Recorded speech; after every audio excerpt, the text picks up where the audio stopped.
전설의 야담을 찾아주셔서 감사드립니다.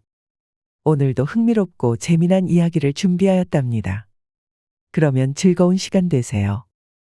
옛날 조선시대 경기도 지역에 이준호라는 중인 출신의 선비가 있었습니다. 무예에 남다른 재능을 가졌지만 집안 배경이 보잘것없어서 무과시험에 번번이 낙방하곤 했지요. 이번에도 이 선비는 한양에서의 과거에 낙방하여 고향으로 돌아가는 길이었습니다. 수년간 닦아온 무예와 학문이 이리도 허망한 것이란 말이냐. 중인 집안이라는 이유로 이리도 번번이 낙방에 고배를 마셔야 하다니. 낳아주신 부모님께 감히 원망을 할 수 없고 그저 하늘을 탓할 뿐이로다. 이 선비는 가슴속에 쓰라린 상처를 안고 지친 발걸음으로 터덜터덜 길을 걸었습니다. 그러다가 어느새 다름제라는 이름의 작은 마을에 이르렀지요. 그리고 곧바로 마을 주막에 들렀습니다. 도저히 맨정신으로는 있을 수 없었기 때문입니다. 이보시오 주모, 여기 술 한 병 주시오. 어서 오셔요, 나으리. 어디 막걸리나 동동주로 내올까요? 독한 걸로 주시오. 먹고 뒤집힌 속이 한 번 더 뒤집혀서 제자리로 돌아올 수 있을 정도로 말이오. 그러면 여기 우리 다름제 마을의 특산품 달소주가 제격이지요. 금방 내오리다. 다른 건 필요 없소. 됐소. 술 외에는 아무것도 들어갈 것 같지 않소이다. 이 선비는 침통한 표정으로 말하자 주모가 눈치를 보더니 후다닥 뒤로 갔습니다. 그리고 소주 한 병과 장아찌를 소반에 담아 탁자에 올렸습니다. 이 선비는 꾸벅 목리를 하고서는 곧바로 한 잔 따라서 쭉 들이켰습니다. 마치 불을 머금은 듯한 아주 독한 술이었습니다. 차라리 산골 속초야에 묻히는 것이 옳은 건가? 이 몸 바람 따라 흩날리는 낙엽이 되어 쓸쓸히 사라져버리면 그만인 것을 어찌하여 이리도 헛된 꿈을 품고 세상을 헤매는가? 이 선비는 연거푸 소주를 들이켜며 좌절을 잊으려 했습니다만 아무리 먹어도 취기가 돌지 않았습니다. 이럴 수가, 독주조차도 통하지 않는다니, 그렇다면 당최 무엇으로 이 슬픔을 달래야 한단 말입니까? 이복의 낭자. 뭐가 그리 부끄러워? 손님이라고 저기 말라비 틀어진 선비놈 밖에 없는데. 그래, 어디 가지 말고 자자, 여기 낭군님 무릎에 함 앉아봐. 으이? 고년 그거 참 만나 보인다. 그때 어디선가 귀에 거슬리는 소리가 들려왔습니다. 주막의 한편에서는 불안당 무리가 둘러앉아 큰 소리로 떠들고 있었지요. 거친 웃음소리와 주막 여종을 향한 저속한 농담이 주막 안을 가득 채웠습니다. 이 선비는 불쾌함이 밀려왔습니다. 허나 치밀어 오르는 분노를 억누르며 술잔을 기울였지요. 주막의 평화로운 분위기를 깨트리는 불안당 무리가 마음에 들지 않았지만 쓸데없는 소란은 더더욱 만들고 싶지 않았습니다. 지금 이 선비는 마음의 평온이 절실했기 때문입니다. 이복의 젊은이들, 너무 좀 소란스럽지 않나? 다른 사람들도 있는데 목소리 좀 낮춰주게. 뭐시오? 이 영감탱이가 실성을 했나?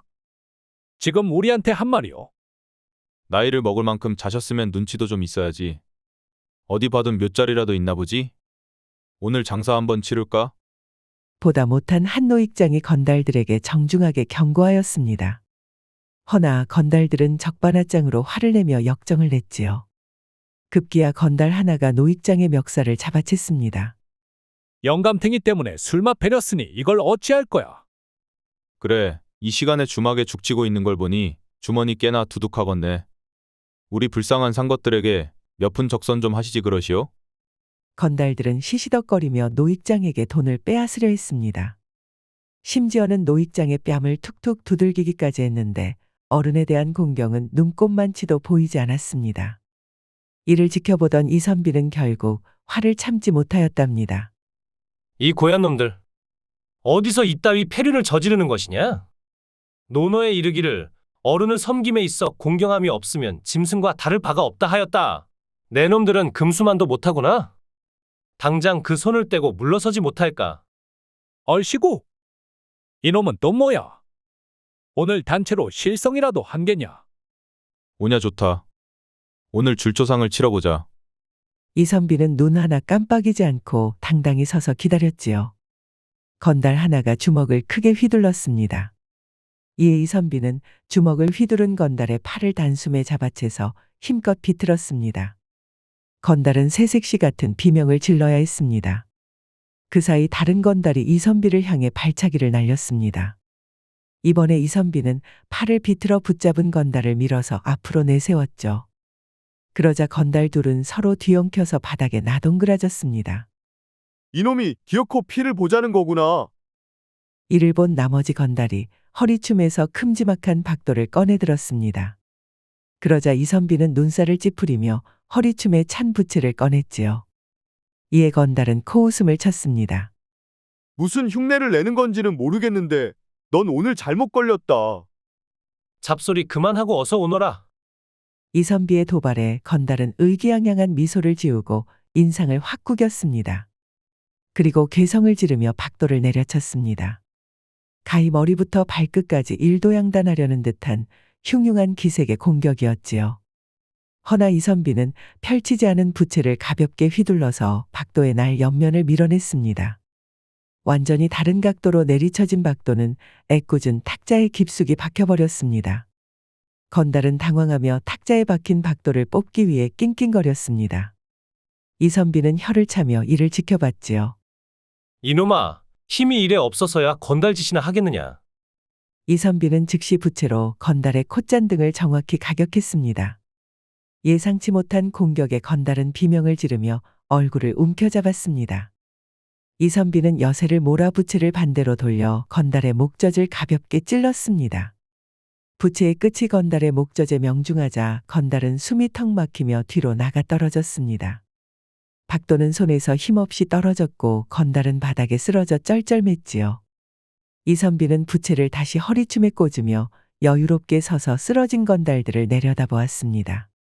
주막 안은 숨죽인 침묵으로 가득 찼고 주모와 다른 손님들은 경악한 표정으로 이 장면을 지켜보았습니다. 오늘은 이 정도로 봐주겠느니라. 더 소란 피우기 싫으니 썩거지거라. 이것으로 끝났다고 생각하지 마라. 오늘 일을 후회하게 만들어주마. 꽁무니를 빼고 도망치는 주제에 혀가 길구나. 건달들은 도망치면서도 계속해서 이선비에게 저주를 퍼부었습니다. 그러나 이선비는 위협에 눈 하나 깜짝하지 않았습니다. 그저 냉정한 표정으로 그들이 주막 밖으로 사라질 때까지 지켜볼 뿐이었습니다. 건달들이 사라지자 주막은 다시 평화를 찾았습니다. 이선비는 주모에게 사과하며 없는 돈을 모두 털어서 수리비를 배상하였지요. 허나 주모는 고개를 저으며 돈을 마다하였습니다. 나으리 아주 큰일을 저지르셨소. 저놈들은 이 다름제 마을의 지주 방진사의 패거리요. 아주 못돼 처먹은 놈들이지. 놈들은 나으리에게 반드시 보복하러 올 것이요. 그러기 전에 어서 자리를 피하시는 것이 좋소. 내가 왜 도망을 가야겠소? 도망은 부끄러운 짓을 저지른 저놈들이 해야지. 만약 놈들이 또 돌아온다면 다시 한번 더 뜨거운 맛을 보여줄 것이오. 됐고 방이나 하나 주시오. 이선비는 호기롭게 말하며 엽전을 내밀었지요. 주모는 여전히 걱정스러웠지만 이선비의 태도에 더 이상 뭐라 말하지 못하고 방을 하나 내주었습니다. 이선비는 일찌감치 방으로 돌아가 이부자리에 몸을 뉘었습니다. 술을 마시고 한바탕 푸닥거리를 했더니 조금은 속이 후련해지기라도 했던 걸까요? 아니요. 이선비는 가슴속에 천근의 추가 매달린 듯 무거운 심정이었습니다. 눈을 감고 억지로 잠을 청해도 도통 잠들 수 없었습니다. 그렇게 할 일 없이 시간은 흐르고 깊은 밤이 되었습니다. 풀벌레 소리가 간간이 들려와 고즈넉함을 달래주었습니다. 그때였습니다. 어디선가 수상스럽게 부스럭거리는 소리가 들려왔지요. 그리고 한껏 낮은 목소리로 속닥거리는 속삭임도 들려왔습니다. 이선비는 눈을 번쩍 뜨고 귀를 기울였습니다. 여기가 맞지? 그 선비놈의 방이? 맞다니까. 어서 들어가서 멱을 따버리자고. 한두 명이 아니었습니다. 어림잡아서 기신명은 되었지요. 아무렴 조금 다퉜기로써니 사람을 이렇게 끌고 와서 몰래 밤중에 기습하려고 하다니. 정말이지 심보가 고약한 놈들이 아닐 수 없었습니다. 그러거나 말거나 이선비는 자칫하면 정말 목숨을 잃을 수도 있겠구나 싶었습니다. 수적으로 너무 불리했기 때문입니다. 넛된 놈이면 이선비가 맨손으로도 제압할 수 있었지만 10명이나 되면 아무래도 위험했습니다. 호랑이 굴에 들어가도 정신만 차리면 살 수 있다. 정신 차려라 준호야. 이선비는 중얼거리면서 마음을 침착하게 가라앉혔습니다. 그리고 이부자리 안에 베개와 다른 이불을 뭉쳐서 마치 사람이 안에 있는 것처럼 만들었습니다. 준비를 끝마친 이선비는 곧바로 짐을 챙기고 몸을 벽에 바짝 붙였습니다. 숨을 죽이고 기다리자 흉흉한 날붙이를 든 장정이 우르르 방으로 들어왔습니다. 그리고 이선비가 누워 있었던 이부자리를 무자비하게 쑤시기 시작했죠. 이선비는 그 틈을 타고 얼른 놈들이 들어온 문으로 도망쳤습니다. 저놈 저거 내뺀다. 이놈. 약삭 빠르게 함정을 파두었구나. 건달들이 고성을 지르며 이선비를 쫓았습니다. 이선비는 모양 빠지기는 했지만 걸음아 나 살려라 하고 안간힘을 다해 달렸답니다. 그럼에도 건달들은 아주 바짝 추격해왔습니다. 그렇게 정신없이 달밤에 마을 바깥으로 정처 없이 달렸지요. 건달들도 아주 작정을 했는지 포기하지 않고 쫓아왔습니다. 숨이 차오르고 목구멍에서 피맛이 느껴졌습니다. 얼마나 뛰었는지 가늠이 되지 않았지요. 그런데 어느새 눈앞에 큼지막한 강가와 바위들이 보였습니다. 낭패다. 하필이면 강이 길을 가로막는구나. 오냐, 오늘 그러면 내 놈들이 죽나 내가 죽나 어디 끝장을 보자. 이선비는 지팡이를 움켜쥐고 죽기 아니면 까무러치기라는 마음가짐으로 멈춰섰습니다. 죽더라도 떳떳하게 사내답게 싸우다 죽겠다는 마음이었습니다. 그런데 말입니다. 이게 웬일일까요? 건달들이 거품을 물면서 이선비를 쫓다가 돌연 멈춰선 것입니다. 돌아가자, 돌아가. 여기 이상은 가면 안 돼. 이 쭉정이 같은 놈? 운이 아주 좋구나. 그러고는 침을 바닥에 탁 뱉고는 돌아서 가버렸습니다. 이를 본 이선비는 어리둥절했지요. 어쩌면 결사의 마음을 품은 이선비를 보고 지레 겁을 먹었는지도 모르지요. 이선비는 웃음을 터뜨렸습니다. 오냐, 다음에 찾아올 때는 머릿수를 더 늘려오거라. 흥분이 채 가시지 않은 이선비는 아주 고래고래 소리를 질렀습니다. 건달들은 그런 이선비의 조롱을 듣는 둥 마는 둥 하며 아주 꽁무니가 빠지게 도망쳐 버렸습니다. 영 이상한 일이 아닐 수 없었지요. 이선비는 숨을 돌리고 강가의 큰 바위에 등을 기대어 앉았습니다. 어차피 밤에 잠도 잘 오지 않았는데 차라리 잘 되었지요. 여기서 야숙을 하고 아침 일찍 길을 나서기로 했습니다. 그렇게 이선비는 졸졸 흐르는 물소리를 벗삼아 밤하늘의 달을 멍하니 바라보았습니다. 구름 사이 외로운 달, 내 맘 닮아 서글프다. 빛 잃은 이 마음 어찌 새벽을 기다릴꼬. 이선비는 달을 바라보며 한숨을 내쉬고 깊은 생각에 잠겼습니다. 밤바람이 차갑게 불어왔지만 그의 마음은 그보다 더 차가웠습니다. 그런데 어디선가 물소리와 함께 흐느끼는 울음소리가 들려왔습니다. 그것도 여인네의 처연한 울음소리였습니다. 도대체 누가 깊은 밤중 강가에서 눈물을 흘리고 있는 것일까요? 이선비는 등골이 오싹하였지만 호기심을 억누를 수 없었습니다. 귀신이면 물러가고 사람이면 대답하라. 걔 누구냐? 이선비가 엄하게 꾸짖었지만 울음소리는 멈추지 않고 대답도 없었습니다. 어쩔 수 없이 직접 일어나서 소리가 나는 곳을 확인해 봐야 했지요. 이선비는 흐느끼는 소리가 나는 쪽으로 조심스럽게 걸음을 옮겼습니다. 달빛에 비친 강가에는 물이 잔잔하게 흐르고 있었고 그 옆에 한 여인이 무릎을 꿇고 앉아 흐느끼고 있었습니다. 여인은 한복자락이 물에 젖는 것도 아랑곳하지 않고 그저 고개를 푹 숙인 채 울고 있었습니다. 여인의 모습은 비록 슬픔에 잠겨 있었지만 심장이 두근거릴 만큼 아름다워 보였답니다. 이선비는 잠시 망설이다가 용기를 내어 물었습니다. 이보시오.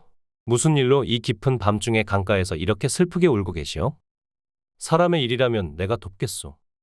송구스럽습니다, 나으리. 죽었는데도 이승을 떠나지 못해 한이 서려서 울고 있사옵니다. 이선비는 그 말을 듣고 깜짝 놀랐습니다. 이선비는 잠시 멈칫하며 물러섰지만 여인의 슬픔 어린 목소리에 이끌려 다시 다가갔습니다. 죽었다니. 그럼 그대는 이승의 사람이 아니라 귀신이란 말이오? 그렇사옵니다. 소녀는 이미 죽은 몸이옵니다. 하오나 너무나도 억울한 사연이 있어 저승으로 가지 못하고 이곳에 머물러 있사옵니다. 그대의 한이 무엇이기에 이토록 슬프게 울고 있단 말이오? 말해보시오. 이승에 있는 사람으로서 그대를 위로하고 싶소. 나으리께서는 제가 두렵지 않사옵니까? 장차 조선의 대장군이 될 몸이오. 죽은 자를 두려워해서야 어찌 살아있는 자를 지키겠소? 귀신이라 한들 그대를 두려워할 리 없소. 오히려 그대의 한이 서린 사연을 듣고 이승에서의 억울함을 풀어주고 싶소. 이선비의 담대한 대답에 여인은 눈물 흐르는 얼굴로 고개를 끄덕였습니다. 그러면서 자초지종을 설명하였습니다. 소녀는 이유정이라 하옵니다. 다름제 마을의 지체 높은 양반 가문의 딸이었지요. 생전에 혼기가 찾아 어린 시절부터 알고 지냈던 사랑하는 연인과 혼례를 앞두고 있었습니다. 모든 준비가 끝나고 저도 마음의 준비를 하고 있었사옵니다. 그런데 혼례 전날 평소에 저를 눈독 들이고 있던 방진사가 강제로 데려가려 했지요. 방진사라 함은 다름제 마을의 지주 말하는 거요? 그렇사옵니다. 방진사는 약혼자와 저를 갈라놓으려 했는데 급기야 반항하는 약혼자에게 몹쓸 짓을 하여 해치고야 말았지요. 맙소사, 아주 천벌받을 놈이구려. 그뿐만이 아니었습니다. 그날 밤 저는 방진사 집으로 끌려가 첫날 밤을 강제로 맞이할 뻔하였습니다. 하온데 제가 어찌 그런 수치를 견디겠사옵니까? 틈을 타 탈출하여 도망을 쳤습니다. 방진사의 패거리들이 저를 추격해왔지요. 저는 잡히면 더 큰 치욕을 당할 게 분명하였기에 차라리 죽음을 택하기로 했사옵니다. 그래서 이 강가에 몸을 던졌고 그 이후로 하니 서려 구천을 떠돌고 있사옵니다. 자초지종을 들은 이선비는 너무나도 억울한 사연에 뜨거운 눈물을 흘렸습니다. 이선비는 부채를 펼치며 나지막한 목소리로 시조를 읊었습니다. 서러운 한 맺힌 넋이요. 내 맘에 닿으오니. 고요한 달빛 아래 그대 한숨 녹아내리라. 이렇게 이야기를 들어준 이들은 지금까지 없었사옵니다. 저를 보면 모두 심장이 멎어서 그 자리에서 숨이 끊어지거나 도망가기에 바빴지요. 소녀 감사 인사를 올립니다. 아니요. 이제야 왜 방진사 패거리들이 나를 쫓다가 도망간 이유를 알 것 같구만. 이선비는 그리 말하였습니다. 그러자 유정낭자는 연기처럼 너울거리며 이선비에게 날아와 품에 안겼답니다. 무게감이 전혀 느껴지지 않았지만 서늘한 기운이 품을 타고 들었지요. 오랜 세월 동안 홀로 이곳에 남아 저의 한을 갚아줄 낭군님을 기다렸사옵니다. 내 반드시 그대의 한을 풀어 극락왕생하도록 돕겠소. 이선비는 품에 안긴 유정낭자를 따뜻하게 품어주었습니다. 그러자 이상하게도 서늘한 감촉이 느껴지는 것입니다. 유정낭자는 그런 이선비를 애틋하게 올려다보며 이윽고 입맞춤하였습니다. 이선비는 유정낭자의 차가운 입술에 따스한 온기를 불어넣었습니다. 두 사람은 서로의 슬픔과 한을 나누며 달빛 아래에서 애틋한 순간을 함께하였습니다. 이선비는 마치 꿈을 꾸는 듯 정신이 몽롱해졌습니다. 꿈인지 생시인지 영 구분이 가지 않았지요. 이윽고 기진맥진하여 쓰러져 잠들었답니다. 이선비는 아침이 되어서야 잠에서 깨어날 수 있었습니다. 주변에는 아무도 없었고 이선비 홀로 덩그러니 남겨져 있었지요. 그렇기에 간밤에 있었던 일이 마치 꿈결처럼 느껴졌습니다. 어쩌면 정말 꿈이었을 수도 있습니다. 어찌 산 사람이 죽은 귀신과 거사를 치를 수 있겠습니까? 허나 이선비는 품속에서 생전 처음 본 놀이개를 발견할 수 있었습니다. 이는 유정낭자의 놀이개 아닌가. 어젯밤 있었던 일은 꿈이 아니었다. 이선비는 유정낭자와 처음 만났던 바위를 향해 합장을 하며 명복을 빌었습니다. 그리고 약조한 대로 반드시 유정낭자의 한을 풀어주기로 결심하였지요. 허나 그러기 위해서라면 다시 다름제 마을로 돌아가야 했습니다. 이에 이선비는 상투를 풀고 머리를 길게 늘어뜨렸습니다.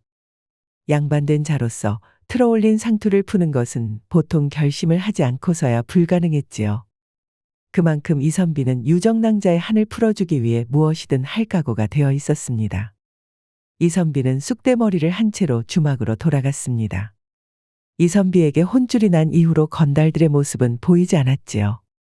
이선비는 모른 척 주모에게 다가갔습니다. 어서 오시오. 어이쿠야, 돈은 있소? 있고야 말고. 거 섭섭하구려. 오랜만에 뵈었는데 첫 인사말이 그게 뭐여? 주모는 이선비를 알아보지 못하고 눈을 흘겼습니다. 우리가 어디서 배웠남? 뭐, 그러면 뭘 좀 드릴까? 술 한 잔 주시오. 어떤 걸로 드려? 저번처럼 독한 달소주가 좋겠구려. 뒤집힌 속이 제자리로 돌아왔는데 한 번 더 뒤집어야겠거든. 아니? 뭐요? 이게 누구야? 나으리 아닙니까? 주모는 익숙한 주문에 깜짝 놀라 이선비의 얼굴을 더욱 자세히 살펴보았습니다. 머리를 풀어헤치기는 하였지만 분명 익숙한 얼굴이었죠. 이제야 주모는 웬 쑥대머리를 한 거지가 아는 척을 했는지 알 것 같았습니다. 쉿, 목소리 낮추시오. 내 들키면 곤란한 처지인지라. 도대체 어찌 된 것입니까? 그나저나 살아계셔서 다행입니다. 밤중에 방진사 패거리가 나으리께 보복하려고 쳐들어갔을 때는 꼼짝없이 돌아가신 줄 알았습니다요. 이런저런 일이 있었지. 내 살면서 그렇게 꽁지가 빠져라 도망간 것은 처음이었어. 헌데 놈들이 강가의 바위까지는 쫓아오지 않더만. 뭐라고쇼? 그곳을 갔다 오셨다고요? 아니, 어떻게 살아계시는 겁니까요? 이선비는 주모의 질문에 지금까지 있었던 일을 조용한 목소리로 설명해 주었습니다. 주모는 감탄을 하면서 들었지요. 그런데 이선비가 막 처녀 귀신의 정체가 유정낭자였다는 이야기를 하던 차에 옆에서 일을 하던 여종이 쟁반을 떨어뜨렸습니다. 그리고는 아주 서럽게 울음을 터뜨렸지요. 왜 그러시오? 무슨 일이라도 있는 거요? 언니를 만나셨군요. 좀 더 말씀해 주셔요. 언니는 아직도 한을 풀지 못하고 구천을 헤매고 있던가요? 여종의 정체는 사실 유정낭자의 친여 동생 소정이었답니다. 가만 보니 아리따운 유정낭자와 생김새가 정말이지 똑 닮아 있었지요. 이에 이선비는 언니의 놀이개를 꺼내어 보여주었습니다. 그러자 소정낭자는 분명 언니의 것이 맞다고 하였지요. 그렇구려. 내가 여기 돌아온 이유는 언니의 한을 풀어주기 위해서요. 그렇다면 저도 발벗고 도와드리겠사옵니다. 제가 아니면 도대체 누가 언니를 도울 수 있겠습니까? 주모는 이선비와 소정에게 저기 방으로 가서 조용히 이야기를 나누라고 하였습니다. 이야기가 다른 사람들의 귀에 들어가 봐야 좋을 것이 없으니까요. 그곳에서 소정낭자는 지금까지 방진사가 벌인 온갖 악행들을 소상하게 털어놓았습니다. 5년 전쯤에 다름제 마을은 가뭄으로 흉작을 피하지 못하였지요. 그때 방진사가 나타나서 돈을 빌려주기 시작했습니다. 그리고는 터무니없는 빚을 지게 하여 재산과 토지를 강제로 빼앗았지요. 그 이후부터는 방진사의 마음대로였습니다. 마을 사람들을 강제로 부역에 동원해 저택을 짓거나 농산일에도 부려먹었지요. 똥물에 튀겨 죽일 놈이구만. 그래도 다행이구려. 악덕 고리대금업을 했다면 빈문서나 일지 같은 것이 분명 있을 테니 말이오. 맞습니다, 나으리. 방진사는 사람들을 부역에 동원할 때 만든 일지나 빈문서도 가지고 있습니다. 모두 방진사의 서재 숨겨진 서랍장 안에 있지요. 그렇다면 몰래 방진사의 집으로 잠입해야겠소. 헌데 당최 어찌해야 들어갈 수 있을지가 문제구먼. 방진사가 가까운 시일에 크게 잔치를 벌인다고 합니다. 그때 혼란을 틈타 안으로 숨어 들어가면 어떻사옵니까? 묘하니요. 좋소. 그러면 또 변장을 해야겠구려. 혹시 남는 옷가지가 좀 있어? 돌아가신 저희 아버님이 입던 옷이 있지요. 빌려드리겠습니다. 그렇게 이선비는 소정낭자와 계획을 위해 준비하였습니다. 또한 혹시 모를 일을 대비하여 장검도 한 자루 구해놓았지요. 본래 묵과에 합격한 사람만 장검을 소지하고 다닐 수 있었지만 지금 같은 상황에서 자신의 몸을 지키기 위해서라면 어쩔 수 없었습니다. 그리고 잔칫날이 되었습니다. 방진사의 저택에서는 흥겨운 가락이 넘쳐나고 방탕한 웃음소리가 들려왔지요. 이선비는 나이든 노인 거지로 변장하여 방진사의 저택을 서성였습니다. 경비병들은 이선비를 소문난 잔칫날에 밥이나 빌어먹으러 온 거지로 생각했지요. 이보쇼, 괜히 어슬렁거리지 말고 저리 좀 꺼주쇼. 어이구 각박해라. 알겠수다 갈 테니 그만 좀 떽떽거리쇼. 이선비는 그리 말하면서 힐끗거리며 경비가 없는 자리를 살폈습니다. 그러다 보니 어두컴컴하니 아무도 서 있지 않은 담장벽을 발견하였죠. 이선비는 거리를 재고는 달려서 크게 도움닫기를 하더니 높게 뛰어올랐습니다. 그리고는 담장을 휙 하고 넘어버렸지요. 오랫동안 무예를 수련한 이선비에게 이깟 담장은 아무것도 아니었습니다. 가볍게 담장을 넘은 이선비는 그림자 속에 몸을 숨겼습니다. 방진사 댁의 잔치는 한창이었습니다. 고주망태가 되어 술병을 하늘에 높게 들어 올린 방진사는 아주 기분이 좋아 보였습니다. 이선비는 안심하고 방진사의 서재를 찾았습니다. 천하의 몹쓸 악당놈 주제에 번듯한 집에서 사는구나. 이놈을 반드시 대가를 치르게 해주겠다. 어둠 속에서 길을 조금 헤맸지만 이선비는 금방 방진사의 서재를 찾을 수 있었습니다. 그리고 소정낭자가 말해준 대로 숨겨진 비밀 서랍장을 발견하여 안에서 빈문서와 일지를 찾아냈지요. 이것을 조정에 알리면 금의부가 파견되어 방진사를 처벌할 것입니다. 이선비는 문서를 품에 넣고 다시 빠져나가기 위해 몰래 문을 열고 나왔습니다. 하지만 의외의 인물을 문 앞에서 만나고 말았습니다. 거기까지다, 이놈아! 방금 전까지 고주망태가 되어 흥청망청 놀던 방진사가 이선비 앞에 떡하니 서 있는 것입니다. 뿐만 아니라 방진사의 패거리들이 이선비가 나오는 서재 앞을 둘러싸고 있었습니다. 내 놈이 오는 것은 이미 알고 있었다. 아주 제 발로 기어들어왔구나. 이놈 방진사. 또 어떤 간악한 술수를 부린 게냐? 주모와 작당하여 아주 깜찍한 짓을 꾸몄더구나.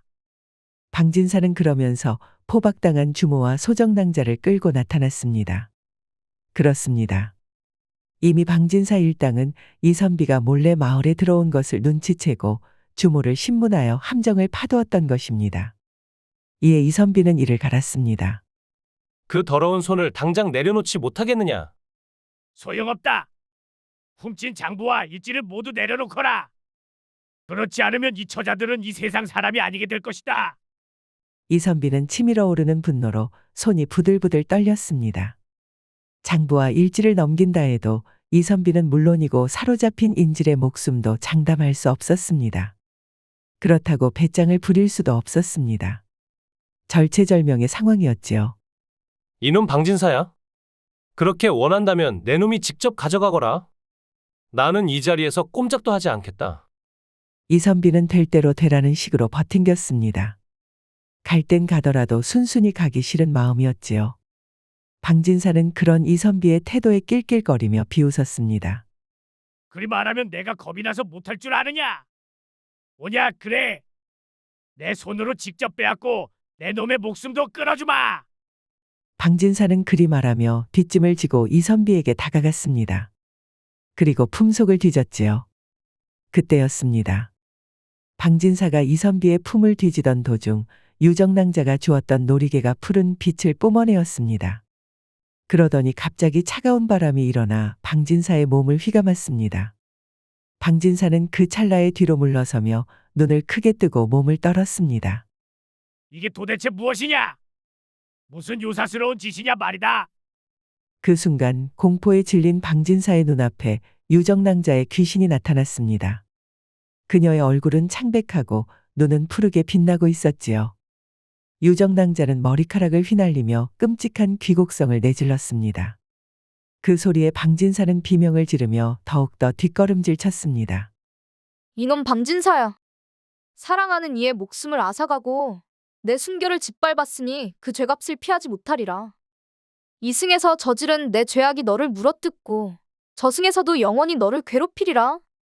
방진사의 목을 유정낭자의 차가운 손이 감싸주는 순간 얼굴은 순식간에 창백하게 변했습니다. 숨이 막혀 얼굴이 일그러진 방진사는 결국 입을 벌려 갑자기 물을 토해내기 시작했습니다. 그리고 그 자리에서 선체로 몸부림치더니 마치 물에 빠진 사람처럼 헐떡였습니다. 이윽고 방진사는 눈을 까디집힌 채로 쓰러졌습니다. 유정낭자의 원한에 의해 산채로 익사한 것이지요. 이 모습을 본 방진사의 패거리들은 공포에 질려 혼비백산하며 도망치기 시작했습니다. 귀신이다. 도망쳐라. 모두 죽게 생겼다.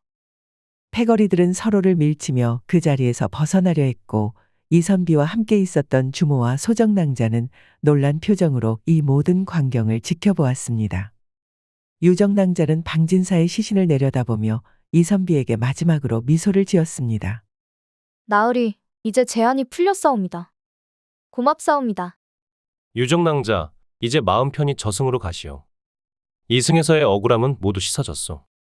유정낭자는 천천히 사라지며 그동안의 한이 모두 풀린 듯한 평온한 미소를 남기고 떠났습니다. 주모와 소정낭자는 눈물을 흘리며 이선비를 바라보았고 이선비는 담담하게 그들을 바라보며 말을 건넸습니다. 이제 모든 것이 끝났소. 유정낭자의 한도 풀렸고 방진사의 악행도 끝났소. 이후 이선비는 방진사가 저지른 악행을 모두 관아에 고발하였고 관아에서는 즉시 조사에 착수하였습니다. 방진사의 집에서 발견된 빈문서와 일지 그리고 이선비가 확보한 증거들이 결정적인 역할을 했지요. 결국 방진사의 모든 악행이 낱낱이 밝혀졌고 그동안 억울하게 피해를 입은 마을 사람들도 모두 풀려났습니다. 주모와 소정낭자 역시 방진사의 소나기에서 벗어나게 되었고 이선비는 이들을 도운 공로로 마을 사람들로부터 깊은 존경을 받게 되었습니다. 소정낭자는 언니의 한을 풀어준 이선비와 사랑에 빠지게 되었습니다. 결국 둘은 혼인을 약속하게 되었지요. 이선비는 소정낭자와 혼약을 하며 중인 가문에서 벗어나게 되었습니다. 덕택의 과거 시험에서 장원급제하여 이품 병마절 도사까지 지내게 됩니다. 마침내 재능을 인정받아 그에 걸맞은 관직에 앉게 된 것이지요. 그렇게 이선비는 소정낭자와 함께 행복한 가정을 이루며 오래오래 잘 살았답니다. 옛날 조선시대에 강윤기라는 사내가 있었습니다. 윤기는 지금까지 살면서 내기놀이에서 접은 역사가 없었답니다. 윷놀이나 투전은 물론이고 주사위 놀이인 쌍류, 화투, 장기, 바둑 등 온갖 놀이에 통달해 있었죠. 귀신 같은 솜씨의 사람들은 강귀신이라고 별명을 붙일 정도였습니다. 이게 말이 되는 겐가? 어떻게 저 자식 패가 연달아 이렇게 나온단 말이야? 패가 일이 나온 게 내 탓이오? 거 역정 그만 내고 앉으시오. 실력 없으면 가만히라도 있을 것이지 어디서 행패요? 무엇이? 감히 내 앞에서 그따위로 입을 놀려? 오냐, 좋다. 엎어! 허나 실력이 너무 출중했던 탓일까요? 건달패들이 낀 놀이에서 돈을 왕창 따버린 바람에 윤기는 그만 큰 원한을 사고 말았죠. 화가 머리끝까지 난 건달패들은 그런 윤기를 사로잡아서 흠신 두들겨 패고 염전의 노비로 팔아버렸습니다. 염전에서 호된 노동을 하던 윤기는 이러다가 제명에 죽지 못하겠다 싶어서 필사의 탈출을 감행합니다. 이에 염전 주인이 가만히 있을 리 없었죠. 곧바로 추노꾼들을 시켜서 윤기를 쫓게 했습니다. 저놈 저거 잡아라. 아이고 빠르기도 해라. 아주 미꾸라지가 따로 없네. 어디로 간겨? 이놈 자식 이거 달밤에 땀 빼게 만드는구나. 윤기는 뒤도 돌아보지 않고 수풀을 헤치며 야밤의 산속을 달렸습니다.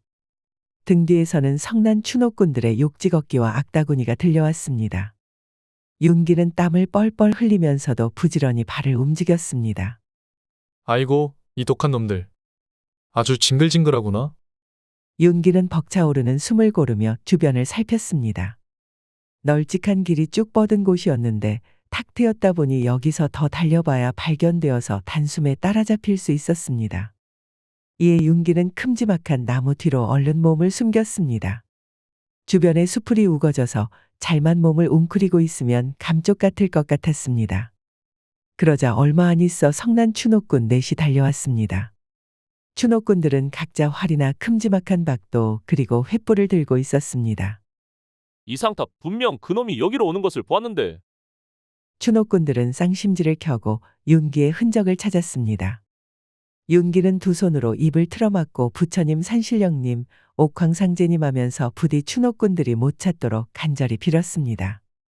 길 따라서 쭉 주랭랑을 친 것이 분명하다. 가세 멀리는 가지 못했을 걸세. 윤기를 찾지 못한 추노꾼들은 땅바닥에 침을 탁 뱉고는 길을 따라 바쁘게 달려갔습니다. 윤기는 참았던 숨을 몰아쉬며 이마에 송골송골 맺힌 땀을 닦았습니다. 다리에 힘이 풀려서 어기적어기적 기어나왔지요. 그런데 말입니다. 이상한 것을 발견합니다. 보니까 윤기가 숨었던 나무는 나무가 아니라 커다란 장승이었던 것입니다. 어두워서 제대로 보지 못하여서 고목으로 보였던 것이죠. 윤기는 자신을 숨겨준 장승에게 꾸벅절을 하였습니다. 장승날이 덕에 목숨을 부지하였습니다. 윤기는 그러면서 무언가라도 장승에게 바칠 것을 찾았는데 가지고 있는 것이라고는 비상식량으로 먹으려 했던 찐빵 2덩이밖에 없었습니다. 그래도 장승이 아니었으면 이 찐빵을 먹을 수 있기는커녕 살아남지도 못하였겠죠. 윤기는 손수건을 바닥에 깔고 찐빵 2덩이를 모두 올려놓았습니다. 가지고 있는 것이라고는 이런 것밖에 없구려. 외로이 산을 지키시느라 고생 많습니다요. 윤기는 다시 산속을 헤맸습니다.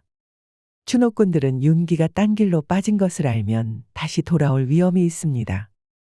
그러니 어서 안전한 장소를 찾아서 하룻밤을 보내고 해가 뜨면 더 멀리 달아나야 했습니다. 그리고 무엇보다도 윤기에게는 더 도망갈 기력이 없었습니다. 찐빵 하나는 그냥 내가 먹을 걸 그랬나. 이제 와서 괜히 장승 앞에 두고 온 찐빵이 괜히 눈앞에 아른거렸습니다. 그래도 윤기는 허기짐과 피로를 꾹 참고 가파른 산길을 터덜터덜 걸었죠. 그러다가 문득 앞에 낡고 오래된 기와집 하나가 눈에 들어왔습니다. 산속에 웬 기와집이라니. 자세히 살펴보니 오랫동안 사람이 살지 않은 듯 잡초가 무성하게 자라있고 기와는 곳곳이 부서져 있었습니다. 대문은 삐걱거리며 반쯤 열려 있었습니다. 집은 그야말로 세월에 치여 쇠락해 있었습니다.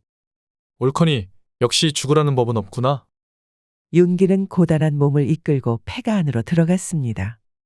별채와 사랑채로 보이는 곳은 무너져 있었고 안방만 간신히 지붕에 올려져 있는 상태였습니다. 윤기는 안방에 자리를 펴고 한숨 돌리며 눈을 감았습니다. 오랜만에 지붕이 드리워진 곳에 누우니 곧바로 잠이 쏟아졌죠. 그런데 그 순간 멀리서 불빛이 보였습니다. 횃불이었습니다. 벌써 찾아왔단 말인가? 멀리서 들려오는 추노꾼들의 거친 목소리가 가까워지고 있었습니다. 윤기는 깜짝 놀라며 황급히 몸을 일으켰습니다. 안방 안을 두리번거리며 다시 숨을 곳을 찾았죠. 말소리를 들어보니 추노꾼들도 윤기처럼 쉴 곳을 찾아 폐가로 오는 것이었거든요. 재수온 붙었구나? 이미 추노꾼들은 폐가 안으로 들어오고 있었습니다. 윤기는 발만 동동 구르고 있었죠. 그냥 다시 뛰쳐나가야 하나? 그렇게 고민하던 때 갑자기 커다란 병풍 뒤에서 하얀 손 하나가 쑥 하고 나오는 것이었습니다. 손은 윤기에게 조용히 손짓하며 병풍 뒤로 들어오라는 듯 신호를 보냈습니다. 에그머니 도대체 무엇일까요? 순간 오싹한 기운이 윤기의 등을 타고 흘렀습니다. 아무렴 폐가의 병풍 뒤에서 나타난 흰 손이라뇨. 하지만 달리 방법이 없는 상황이었죠. 윤기는 주저하다가 어쩔 수 없이 병풍 뒤로 황급히 몸을 들이밀었습니다. 조용히 하세요. 머리를 숙이고 눈을 감고 계셔요. 병풍 뒤에는 한 아리따운 여인이 몸을 웅크리고 있었습니다. 밤하늘에 뜬 둥근 달처럼 하얀 피부의 고운 미인이었습니다. 지금 같은 상황이 아니었다면 하늘의 선녀가 내려온 것이 아닌가 싶을 정도로 천하절색의 여인이었습니다. 여인은 조용히 속삭이며 윤기의 머리를 감싸주었습니다. 엉겁결에 안긴 윤기는 여인의 말대로 가만히 눈을 감고 있었죠. 그러자 여인의 가슴팍에서 조용히 두근거리는 심장 소리가 들려왔습니다. 아무래도 심장이 뛰고 있으니 귀신은 아니겠지요. 그 망할 놈이 우리를 아주 제대로 골탕 먹였구만. 그래도 멀리는 못 갔을 것이요. 흔적이 여기 주변에 마구 흩어져 있으니께. 고놈도 지쳐서 어딘가에 숨어 있을 테니 오늘은 이만 쉬고 내일 또 추격합시다. 추노꾼들은 쿵쾅거리며 윤기가 있는 방에 왔습니다. 그리고 곧장 자리를 펴고 술판을 벌였죠. 이에 윤기는 숨조차 쉬는 것을 까먹고 여인이 시킨 대로 가만히 있었습니다. 그러자 삽시간에 주변이 쥐죽은 고요해졌습니다. 그리고 어지러질한 것이 지금 땅에 앉아 있는지 아니면 뒤집혀 있는지 천지분간이 가지 않았습니다. 소용돌이 치듯 빙글빙글 중앙으로 흘러가는 듯한 기묘한 감각이 느껴졌죠. 그러다 갑자기 여인이 조용히 속삭였습니다. 이제 고개를 드세요. 괜찮습니다. 윤기는 조심스럽게 고개를 들었고 앞을 보자 그 여인이 서 있었습니다. 그러나 이상하게도 그 순간 폐가는 온데간데 없고 주위의 모습은 완전히 변해 있었습니다. 윤기가 눈을 떠 주위를 둘러보니 그가 있던 폐가는 온데간데 없었고 전혀 다른 세계가 펼쳐져 있었습니다. 밤하늘처럼 어두운 하늘 아래 사방에 걸린 등불이 은은하게 빛을 내며 공중에 둥둥 떠 있었습니다. 마치 꿈속에라도 들어온 듯 모든 것이 낯설고 기이했습니다. 이게 어디란 말이냐? 주위를 둘러보니 사람 같지 않은 형상들이 돌아다니고 있었습니다. 몸집이 사람보다 훨씬 큰 요괴들, 얼굴이 짐승처럼 길쭉하거나 눈이 여러 개 달린 괴이한 형상의 존재들이 천천히 움직이고 있었죠. 그것들은 윤기를 신경 쓰지 않는 듯 자기들끼리 바쁘게 이동하고 있었습니다. 요괴들은 각자 길을 따라 걸어가며 낯선 언어로 대화를 나누거나 어딘가로 향하는 모습이었습니다. 여기는 영계, 요괴와 귀신들이 사는 세계예요. 윤기는 여인의 목소리에 고개를 돌렸습니다. 여인은 그저 고요한 미소를 지으며 윤기를 바라보고 있었습니다. 그 미소는 차분하면서도 어딘가 슬퍼 보였지만 윤기에게는 그저 아름답기 그지없었습니다. 영계? 지옥 같은 곳이요? 아니요, 지옥은 아니에요. 하지만 이곳은 인간의 세상이 아닌 요괴와 귀신들이 머무는 곳이랍니다. 당신은 도대체 누구시오? 당신도 저들과 같은 요괴나 귀신이요? 죄송합니다. 자기소개가 많이 늦었네요. 저는 한성화라고 합니다. 아니요. 저는 요괴도 귀신도 아닌 사람이랍니다. 사람이라는 양반이 어떻게 날 여기로 데려온 거요? 그리고 그 폐가에서 뭘 하고 있었고? 궁금한 것이 많으시죠? 좀 걸을까요? 시간이 아직 있으니 차차 설명해 드리겠사옵니다. 윤기는 성화와 함께 요괴와 귀신들이 모여드는 저작거리를 걸었습니다. 인간 세상과는 전혀 다른 기묘한 광경이 펼쳐져 있었죠. 붉고 푸른 등불들이 둥둥 떠다니며 길을 비추고 길 양옆에는 수상한 상점들이 줄지어 있었습니다. 심지어 이상한 형체의 요괴들이 알 수 없는 음식들도 팔고 있었습니다. 그 음식들은 알록달록 빛을 내며 마치 살아 움직이는 듯 꿈틀거렸죠. 멀리서 주막에서는 거대한 짐승 같은 요괴들이 술잔을 부딪히며 웃음을 터뜨렸고 그 웃음소리는 마치 천둥처럼 울려 퍼졌습니다. 요괴들은 서로 술을 따르며 흥겹게 떠들었고 주변을 지나는 작은 귀신들은 그들 사이에서 어지럽게 뛰어다니며 심부름을 하고 있었습니다. 윤기는 그 낯선 풍경 속에 압도당한 듯 멍하니 주위를 둘러보며 자신이 전혀 다른 세계에 와 있음을 실감했습니다. 그 폐가는 원래 제가 살던 집이에요. 아주 어릴 때 언니와 숨바꼭질을 하다가 그 집안 병풍 뒤에 숨었었죠. 그런데 그때 요괴들이 저를 납치해 여기 영계로 데려왔어요. 그 이후로 저는 이곳에서 살게 되었어요. 오늘은 오랜만에 허락을 받아 잠시 앳집에 나갔다가 당신을 만난 거죠. 그 말이 참말이요? 납치됐다고? 그러면 그때부터 여기에 계속 살고 있었다는 말이요? 네, 맞아요. 시간이 지나 요괴 대감의 신임을 얻었고 그 덕에 오늘처럼 잠시 인간 세계로 나갈 기회도 얻을 수 있었어요. 그럼 여기서 평생 사는 거요? 인간 세상으로 돌아갈 수는 없는 것이요? 저도 돌아가고 싶지만 요괴 대감의 허락 없이는 불가능해요. 제가 인간 세상에 남아있을 수 있는 시간도 제한되어 있어요. 오늘은 옛날 집이 너무 그리워서 잠깐 나갔던 것뿐이에요. 그런데 당신이 공경에 처한 것을 보고 그냥 지나칠 수 없었어요. 덕분에 살았소. 정말 고맙소. 아직 시간이 조금 남아있으니 이곳을 구경시켜 드릴게요. 인간 세상에서는 볼 수 없는 곳이니까요. 구경이라? 여기가 이렇게 기묘한 곳이라니. 헌데 내게 그럴 시간이나 있는 거요? 걱정하지 마세요. 시간이 지나면 원래 있던 그 폐가로 다시 돌아갈 수 있을 거예요. 윤기는 성화의 안내를 받으며 영계의 기묘한 모습을 살펴보게 되었습니다. 허나 윤기는 금방 피로해졌습니다. 추노꾼들의 추적을 완전히 따돌린 데다 심리적으로 안전하다는 생각이 들어서 긴장감이 풀린 탓이겠죠. 이를 본 성화는 사근사근하게 웃으며 윤기의 소매를 붙잡았습니다. 많이 피곤하신 것 같네요. 밤을 꼬박 새운 데다가 마땅히 먹은 것이 없어서 그런 것 같소. 잠깐 쉬어 가시죠. 요괴 대감이 저 같은 시종들이 쉴 수 있는 집을 하나 내주었어요. 그곳으로 가시죠. 윤기는 성화의 손에 이끌려갔습니다. 그곳은 작은 초가집이었지만 굉장히 깨끗하고 조용했습니다. 성화는 요괴 대감에게 끌려가서 온갖 자비는 다했지만 그래도 대접을 잘 해주어서 이렇게 홀로 살 수 있는 공간을 주었다고 하였습니다. 그곳에서 윤기는 더러운 몸을 씻고 밥까지 얻어먹을 수 있었습니다. 그러고 마침내 눈을 좀 붙일 수 있게 되었는데 윤기는 머리를 베개에 대자마자 까무룩 잠에 들어버렸죠. 그렇게 얼마나 시간이 지났을까요? 누군가가 자고 있는 윤기의 몸을 막 더듬는 겁니다. 이상한 기운에 화들짝 잠을 깬 윤기는 눈을 떴습니다. 그러자 성화가 새하얀 살결을 그대로 드러낸 채 윤기의 가슴팍에 손을 올리고 있지 뭡니까? 성화는 그런 윤기를 보며 매혹적으로 눈웃음 짓고는 그대로 올라타 버렸습니다. 영문도 모른 채 시작된 사랑이었지만 윤기는 너무나도 고혹적인 성화의 미모에 홀려 그대로 이를 치러버렸습니다. 사실 이미 첫눈에 반해버렸던 것이죠. 한참을 몸을 뒤섞고 나서야 기진맥진한 윤기는 옆에 드러누웠습니다. 여기서 평생 살지 말고 나랑 같이 나갑시다. 아직 기회가 있지 않겠소? 내 반드시 그대를 행복하게 해주겠소. 윤기는 그러면서 성화의 뺨을 쓰다듬었습니다. 그러자 성화의 두 눈은 깊은 슬픔에 잠겼지요. 그리고 고개를 저었습니다. 죄송해요. 처음부터 이곳에 당신을 데려온 건 저희 의도가 아니었어요.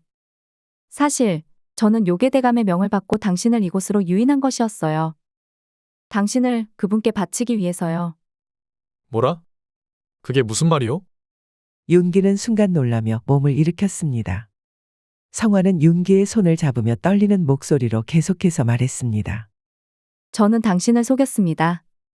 요괴대감은 이곳에 오는 인간들을 먹잇감으로 삼는 존재예요.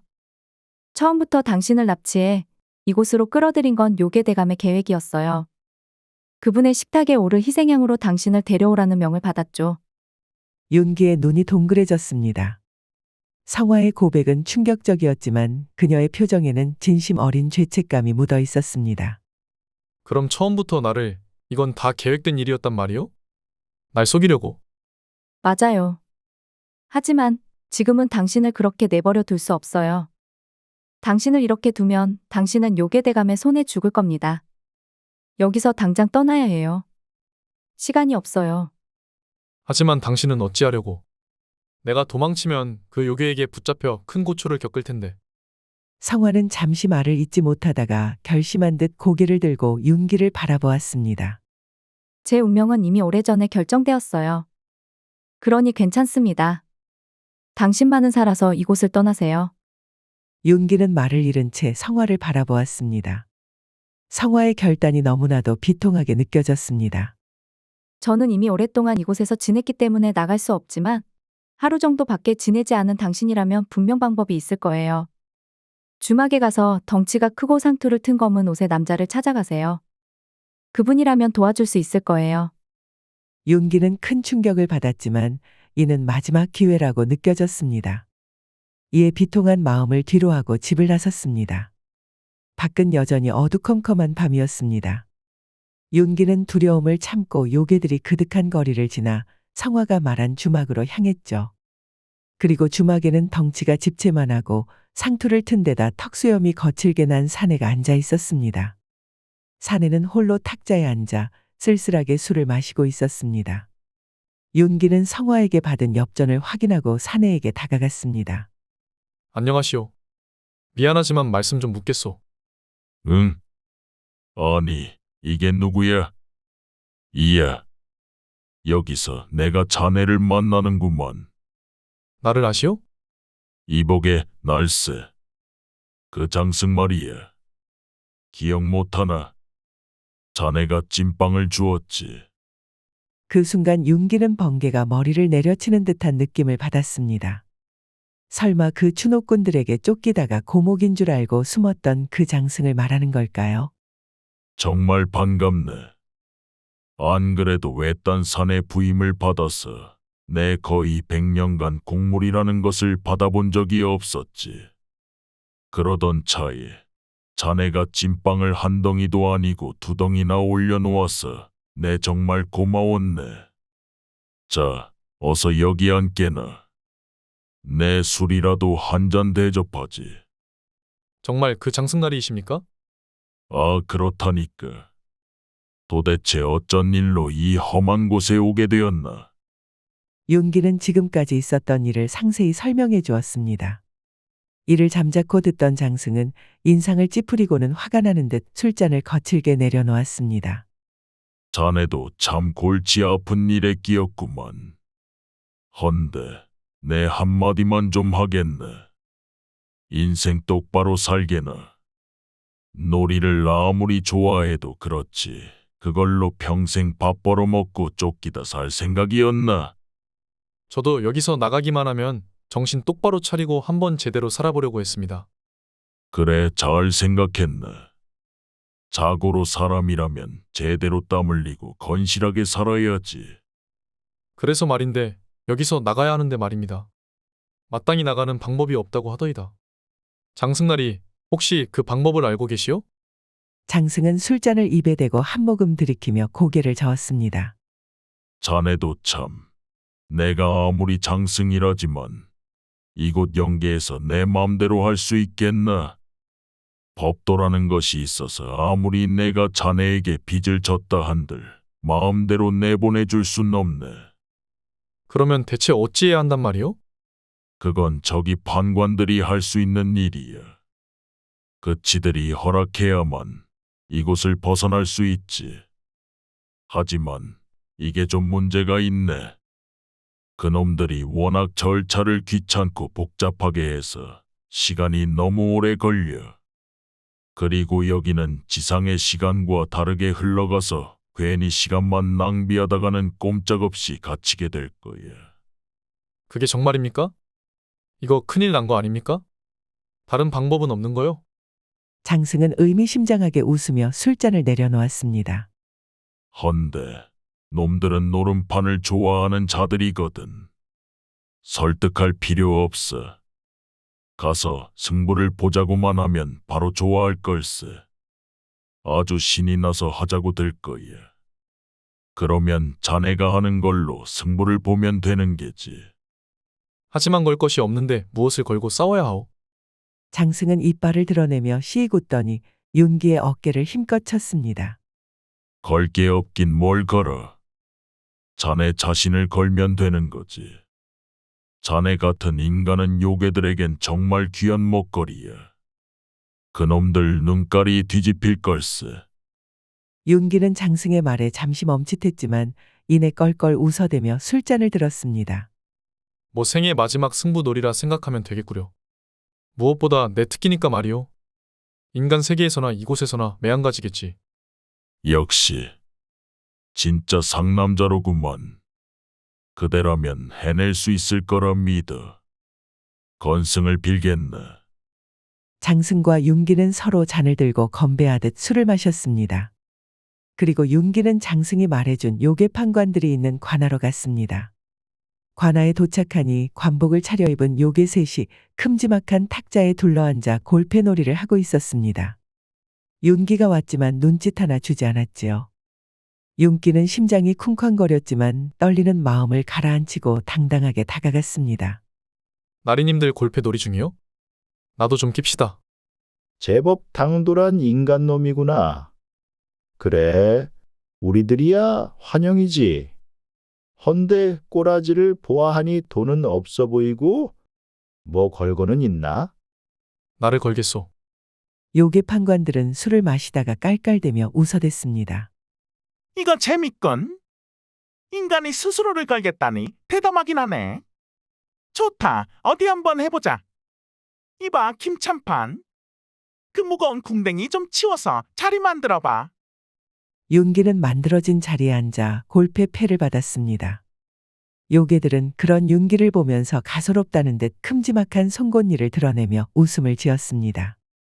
허나 판이 시작되자 요괴들은 마냥 웃고 있을 수만은 없었습니다. 윤기가 연달아 계속 이겼기 때문입니다. 그러다가 한 요괴 판관은 모든 판돈을 잃고 말았습니다. 어느새 윤기 앞에 산더미처럼 금화가 쌓여 있었지요. 이게 뭐야? 인간 주제에 이기고 있잖아. 이 얼치기 같은 놈. 인간한테 져서 빈털털이나 되고 말이야. 썩 꺼져라 이놈아. 요괴 판관은 패배한 요괴를 비웃으며 비아냥거렸습니다. 판돈을 모두 잃은 요괴판관은 분노에 찬 얼굴로 씩씩거렸습니다. 그때 윤기는 기회를 놓치지 않고 지상으로 나갈 수 있는 통행증을 걸 것을 제안했습니다. 돈 말고도 나처럼 다른 걸 거는 게 어떻소? 통행증 같은 건 말이요. 그래, 이놈아. 좋다. 요괴들은 서로 눈빛을 주고받으며 윤기의 제안을 받아들였습니다. 그리고 윤기는 그 통행증을 걸고도 또다시 승리를 거두었죠. 마침내 윤기는 이곳에서 나갈 수 있게 된 것입니다. 통행증뿐만 아니라 지금까지 요괴판관에게서 따낸 금화까지 하면 한미천 잡을 수 있게 되었습니다. 윤기는 싱글벙글 웃으며 통행증을 받아냈습니다. 이에 화가 머리끝까지 난 요괴는 이를 갈며 술잔을 들었습니다. 그런데 술잔이 비어 있었죠. 이년아. 주인날이 술이 비었는데 따르지 않고 어디서 빈둥거리고 있는 게냐? 죄송합니다, 나으리. 그러자 한 어여쁜 여인이 눈을 내리깔고 요괴판관의 잔에 술을 채웠습니다.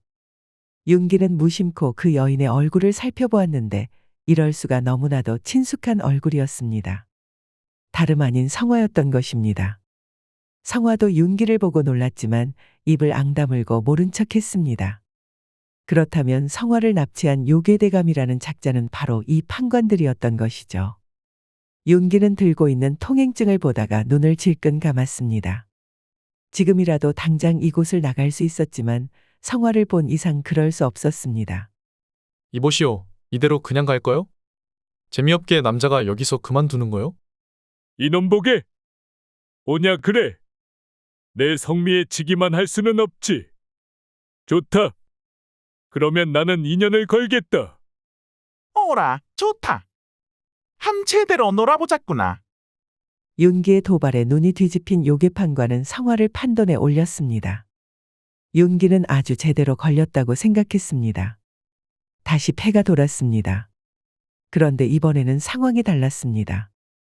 계속해서 패가 꼬였고 이기던 윤기는 내리 패배하기 시작했습니다. 결국 모든 돈과 판돈을 잃고 통행증마저 빼앗길 위기에 처했습니다.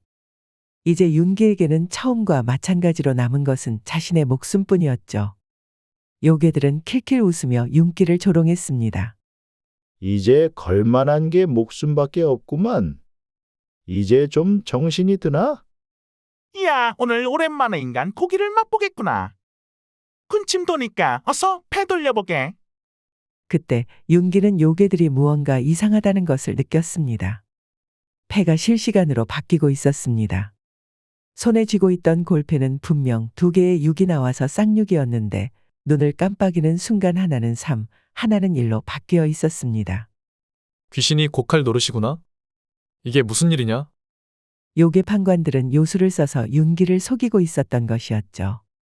이제 보니 지금까지 요괴들이 일부러 져서 윤기를 가지고 놀았던 것입니다.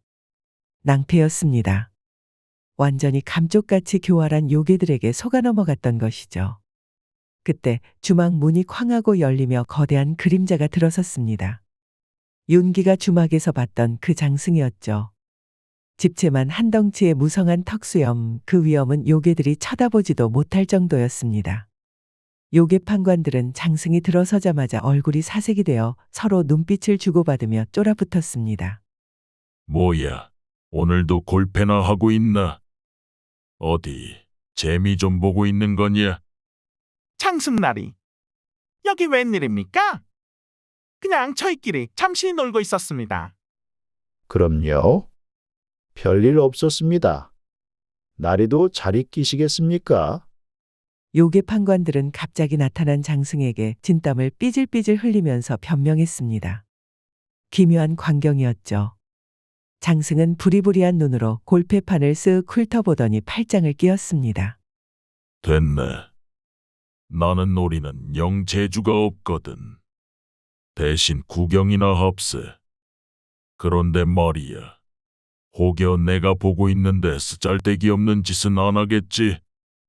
아유, 암요. 저희가 뭐 별거 하겠습니까? 골패는 골패로 승부를 봐야지요. 그럼요. 쓸데없는 짓이라뇨. 서운합니다. 요괴 판관들은 장승의 으름장에 손살을 쳤습니다. 그 모습을 보자 장승은 딱 버티고 서서 윤기를 향해 슬쩍 미소 지었습니다. 윤기는 그 모습을 보고 속으로 안도의 한숨을 내쉬었습니다. 자, 어디 이제 골패판 한번 신나게 돌려보게. 그럼요. 자자, 또 한번 달려보자고. 다시 승부가 시작되었습니다. 이번에는 요괴들이 요술을 부리지 못했기에 윤기는 다시 승기를 붙잡았습니다. 기세가 오르자 다시 텅 비었던 윤기의 탁자 앞에 금세 금화가 쌓이더니 빼앗겼던 통행증은 물론이고 성화를 건 승부도 연거푸 이길 수 있었습니다. 에잇, 망할. 오늘은 영패가 안 붙는구만. 재미 다 봤어. 옛다. 썩 들고 꺼지거라. 요괴 판관이 성질을 내며 자리에서 일어났습니다.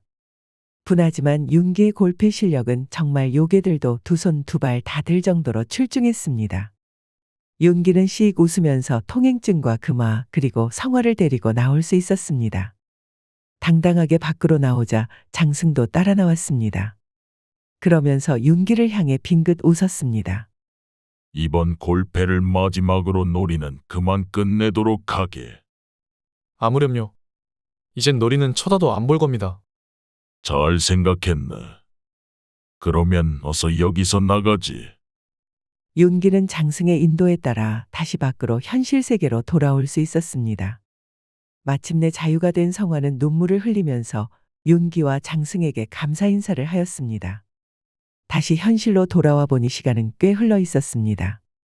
적어도 10년은 지나 있었지요. 정말 영계와 현실 세계와는 시간의 흐름이 달랐던 것입니다. 윤기는 10년의 세월 동안 종적을 감췄기에 모두 죽은 줄만 알았습니다. 덕택의 윤기 뒤를 쫓는 추노꾼도 모두 없어졌지요. 이에 윤기와 성화는 폐가를 다시 고쳐서 함께 살게 되었습니다. 윤기도 영계에서 가져온 금화를 미천으로 건실한 삶을 시작했답니다. 매년 산속 외로이 서 있는 장승 앞에 제사를 지내는 것도 잊지 않았죠. 이렇게 윤기와 성화는 다시 깨끗해진 집에서 평생 행복하게 잘 살았다고 합니다. 은혜를 입으면 돌에 새기고 원수를 입으면 물에 새기라는 말이 있지요. 우리 모두 덕을 입었으면 꼭 그것에 맞춰 은혜를 갚도록 합시다. 또 모르잖아요. 우리도 윤기처럼 장승나리에게 위기의 상황에서 도움을 받을 수 있을지도요. 옛날 조선시대 한양 저작거리 한 구석에는 상득이라는 젊은 백정이 살았습니다. 상득이는 떡대가 큰 데다 얼굴도 험상궂어서 별명이 칼든 도깨비였답니다. 그래도 상득이는 얼굴과 달리 인심이 후했지요. 덕분에 상득이네 푸주가는 언제나 손님이 끊이지 않았답니다. 상드가? 고기 한 근만 좀 썰어봐라. 알겠습니다요. 상득이가 큰 칼로 고기를 썩썩 베어주었지요. 상득이 내 이놈. 왜 내 고기만 적으냐? 똑같이 드렸는데 왜 12입니까요? 무엇이 어째? 내가 적다면 적은 것이지. 왜 말대꾸냐? 푸주간을 처음 찾은 김초씨가 시비를 거는 것이었죠. 성질이 못돼 먹은 김초씨는 이렇게 저작거리에 푸주간마다 시비를 걸어서 고기를 더 뜯어내는 악당이었습니다. 이번엔 상득이네 푸주간이 걸린 것이었죠. 헌데 상득이는 별 대꾸도 없이 노려보기만 했답니다. 그 얼굴이 너무 험상궂어서 화를 내던 김초씨조차 기세에 눌려서 아무 말도 못했답니다. 함. 다음부턴 조심하거라. 섬뜩해진 김초씨는 주는 고기를 얼른 받아서는 불이 나게 푸주간을 나왔지요. 그리고는 뒤도 돌아보지 않고 달아났답니다. 다른 손님들이 혀를 끌끌 찼지요. 다들 상득이가 얼마나 후한지 알고 있었으니까요. 잘했네 상득이. 아주 내 속이 다 시원하구려. 쯧쯧쯧. 양반식이나 되어서 이런 푸주간이나 뜯어먹으려고 오다니 한심하다 한심해. 양반 중에 제대로 된 놈도 있어? 상득이는 누구에게나 후했지만 양반은 무척 싫어했습니다. 그도 그럴 것이 맨날 저작거리에서 깽판을 치고 갑질을 하는 것은 죄다 양반이었으니까요. 상드가, 너 또 양반들하고 싸웠느냐? 너 그러다 큰일 치른다. 남이사. 내가 다투건 말건 네가 무슨 상관이냐? 허참. 이 녀석 말본새 좀 보게. 이거 사. 나 아니면 누가 널 챙겨준다냐? 그런 상득이를 걱정하는 사람이 한 명 있었습니다. 바로 동네 소꿉친구인 출례였지요. 그래, 고맙다. 사실 아까도 들이받으려다 네 생각이 나서 참았다. 고맙지? 고마우면 고기 좀 더 썰어봐라. 마님께서 내일은 회갑 잔치를 하신다고 고기를 많이 가져오라고 하셨으니. 출례는 얼굴도 이쁘고 성격도 서글서글해서 모두가 좋아했답니다. 심지어 서당 다니는 박진사의 아들내미까지 추파를 던지니 그 인기가 짐작이 갔지요. 허나 출례는 어찌된 영문인지 반골 정신이 가득한 상득이하고만 친하게 지냈지요. 안 그래도 더 넣었다. 가져가라. 정말이냐? 잘했다. 이야, 소꿉친구 좋다는 게 이런 것이로구나. 넌 내가 뭘 줄 때만 소꿉친구를 찾는구나. 에이, 그렇게 생각하면 섭섭한걸? 너 저번에도 내가 박진사님 몰래 감자며 고구마도 가져오고 그랬잖아. 농담이다. 고기 잘 가져가라. 상득이와 출례는 어릴 때부터 알고 지낸 소꿉친구였답니다. 그 인연 덕분인지 자라서 처녀, 총각이 된 이후에도 좋은 사이를 이어가고 있었지요. 상드가 우리 주인마님이 곶감을 이렇게나 주시더라. 너도 한 개 먹어봐라. 흥. 양반 놈들이 주는 걸 뭐 그리 좋다고 가져오느냐? 그래서 안 먹게. 누가 안 먹는다고 했느냐? 어서 줘봐라. 네 덩치에 하나 가지고 되겠냐? 자, 한 개 더 먹어라. 출례는 외골수 상득이를 위해 이것저것 챙겨주곤 했답니다. 상득이도 그런 출례를 위해 고기도 듬뿍 얹어주곤 하였죠. 둘은 마주칠 때마다 그렇게 미소를 주고받곤 하였답니다. 정말 넌 나 없으면 어떻게 살았을까 짐작이 안 간다. 그러게 말이다. 상득이는 출례가 있어서 행복했지요. 사실 상득이의 마음속에는 출례에 대한 연심이 커져가고 있었답니다. 허나 원체 수줍음이 많은 성격이라 차마 마음을 고백하지 못하고 있었지요. 그래도 상득이는 이런 날이 계속 이어졌으면 했답니다. 그러던 어느 날이었습니다. 하루는 비가 많이 오는데 출례가 우산도 안 쓰고 찾아온 것이 아니겠습니까? 출례 아니냐? 이 비를 다 맞고 무슨 일이냐? 그게 할 말이 있어서 왔다. 뭐냐? 가게 닫아야 하니 빨리 말해봐라. 나 이제 시집 간다. 출례의 말은 청천벽력이었죠. 상득이는 심장이 쿵 떨어지는 느낌이었습니다. 입 밖에 낸 적은 없지만 출례의 신랑은 자기가 되고 싶었으니까요. 그러냐? 시집가도 잘 살아라. 가끔 푸죽간에도 들리고. 헌데 상득이는 출례에게 참아가지 말라는 말을 하지 못했습니다. 노비라도 엄연히 등급이 있었죠. 가장 괄시받는 백정에게 시집와서 좋을 게 뭐가 있겠습니까? 해서 상득이는 슬픔을 꾹 참고 잘 가라는 말을 해줄 수밖에 없었습니다. 몰라. 상득이 너는 내 마음도 몰라주고. 헌데 출례는 뭐가 그렇게 기분이 나빴는지 화를 벌컥 내고는 가버리는 것이었습니다. 눈에는 눈물까지 그렁그렁했지요. 상득이는 출례를 잡을까 했지만 결국 부르르 떨면서 주먹을 쥐고 참았답니다. 그렇지요. 백정이랑 사는 것보다는 누가 되었건 더 나았으니까요. 그 뒤로 출례는 상득이의 푸죽간에 얼씬도 하지 않는 것이었습니다. 차라리 잘 되었다. 출례야, 날 잊고 행복하게 잘 살 거라. 그렇게 한 해가 지났지요. 계절은 어느새 겨울이 되었답니다. 상득이는 한숨이 늘었지만 그래도 출례를 찾아가 보지는 않았답니다. 모든 것을 잊고 그저 오늘도 힘차게 고기를 베었답니다. 아니, 왜 자꾸 말발굽 소리가 들린담? 시끄러워서 일을 할 수가 있나? 그런데 어째 바깥에서 말탄 파발꾼이 자꾸만 돌아다니는 것이었습니다. 아주 얼굴이 새파란 것이 뭔가 큰일이 난 게 분명했지요. 오랑캐다. 북쪽 오랑캐가 쳐들어온다. 온 동네 사람들은 속히 대피하시오. 아이쿠야. 이게 웬 청천벽력이란 말입니까? 오랑캐가 쳐들어오다니요. 놀란 상득이는 뛰쳐나갔지요. 그랬더니 아니 글쎄 벌써부터 시뻘건 불길이 치솟는 것이 아니겠습니까? 어느새 오랑캐들이 코앞까지 쳐들어온 것이었습니다. 아이고, 오랑캐 놈들 머릿수가 뭐 이리 많으냐? 도저히 당할 수가 없구나. 후퇴하라. 에잉, 도성을 지키는 장수라는 것들이 먼저 도망을 치는 것이었습니다. 이어서 사대부들이 도망갔지요. 다들 걸음아 날 살려라 토끼는 꼬리, 양반 채통이고 뭐고 다 집어던진 모양새였답니다. 그 광경을 보며 혀를 끌끌 차던 상득이는 벼랑간 눈이 왕방울만 해졌답니다. 그러고 보니 출래가 아랫마을에 산다고 하지 않았나. 작년에 혼례를 치른 출례가 떠오른 것이었죠. 상득이는 마음이 다급해졌답니다. 혹시라도 출례가 오랑캐에게 변을 당한다면 큰일이었으니까요. 해서 상득이는 푸죽간 식칼 하나만 달랑 들고 아랫마을로 달려갔습니다. 출래야? 대답 좀 해주라. 어디에 있는 거니? 마을은 이미 폐허가 되어 있었습니다. 오랑캐가 죄다 때려 부수고 불을 놓았는지 아주 박살이 나 있었지요. 마을 사람들의 시체가 아무렇게나 굴러다니고 건물 한 채 성한 곳이 없었답니다. 상득이는 그 폐허를 미친 사람처럼 돌아다녔지요. 여보시오? 혹시 출래라는 처자를 아시오? 미친 사람처럼 돌아다니던 상득이는 다 죽어가는 마을 사람을 발견했지요. 여인네들은 죄다 오랑캐에게 끌려갔소. 혹시 어디로 갔는지 아시오? 알아서 무엇하시겠소? 가지 마시오. 오랑캐가 아주 드글드글하다오. 마을 사람은 상득이를 말렸지만 이미 상득이는 눈에 뵈는 게 없었지요. 재차 부탁하니 마을 사람도 더 말리지 않고 가르쳐 주었습니다. 상득이는 정신없이 그 방향으로 달려갔지요.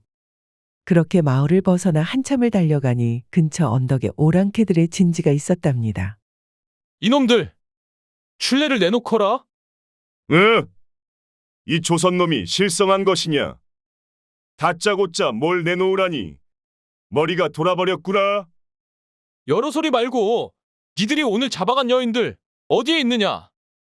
그건 알아서 뭐에 쓰게? 어차피 니놈은 여기서 죽을 텐데. 상득이를 비웃던 오랑캐들은 저마다 칼을 들고 성큼성큼 다가왔습니다. 딱 봐도 인간 사냥을 한두 번 해본 솜씨가 아니었죠. 저 더벅머리 조선놈을 제일 먼저 베는 자에겐 은한 양? 어떠냐? 좋지. 내가 아주 10토막을 내야겠다. 그럼 10양 가져가는 거다.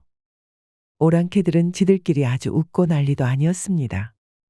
이놈들은 상득이를 죽이려는 생각으로 아주 그득한 것 같았답니다.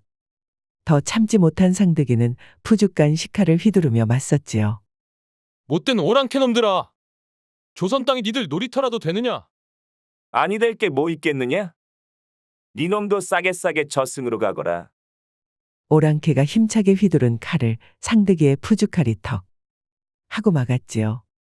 헌데 오랑캐가 오히려 뒤로 밀려나는 것이 아니겠습니까?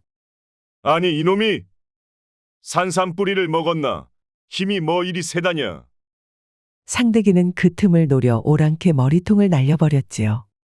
몸은 쓰러지는데 대갈통만 빙글빙글 도는 꼴이 아주 헬리콥터가 따로 없었습니다.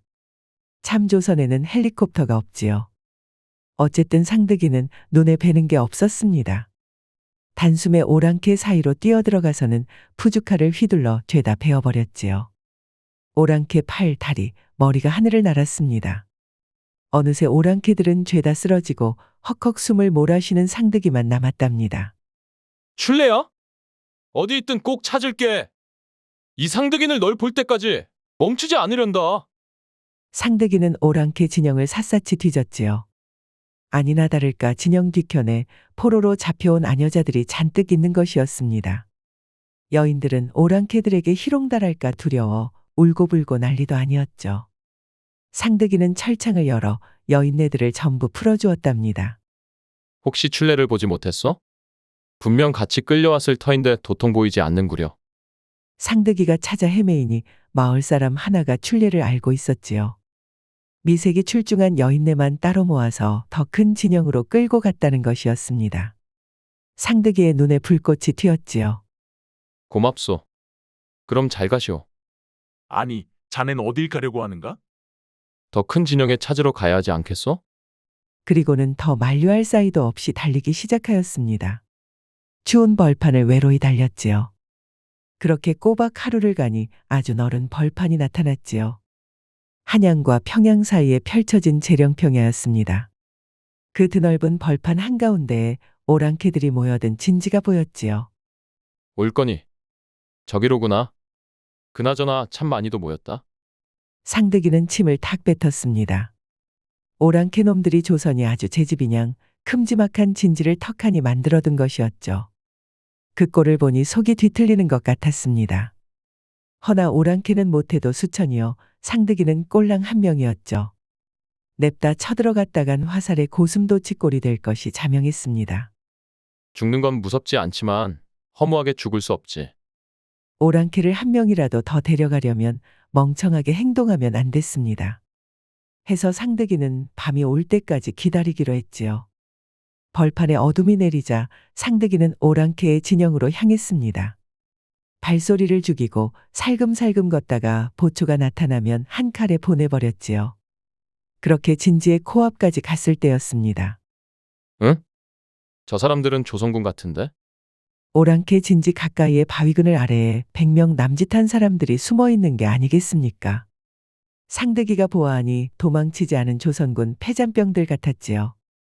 헌데 다들 이를 악물고 눈빛이 날카로운 것이 최후의 돌격을 준비하는 모양새였습니다. 상득이가 다가가자 조선군은 기겁을 하는 것이었습니다. 멈춰라.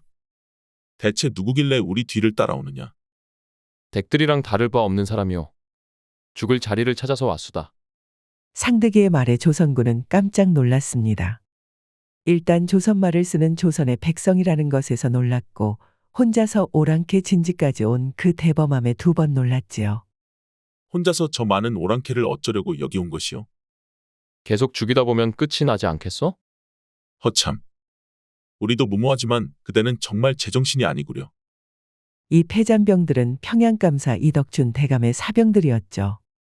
이 감사가 평양을 지키다 전사한 후 대감의 원수를 갚기 위해 이렇게 뭉쳤다는 것이었습니다.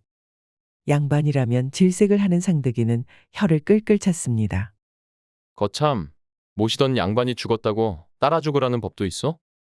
살았을 때는 종노릇에 죽을 때는 뭐 뒤따라 죽겠다니 어이가 없구려. 모르는 소리 마시오. 이 대감은 정말 훌륭한 분이셨소. 그래봤자 양반이지. 당신네들이 죽어준다고 눈이나 깜짝 안 할 양반.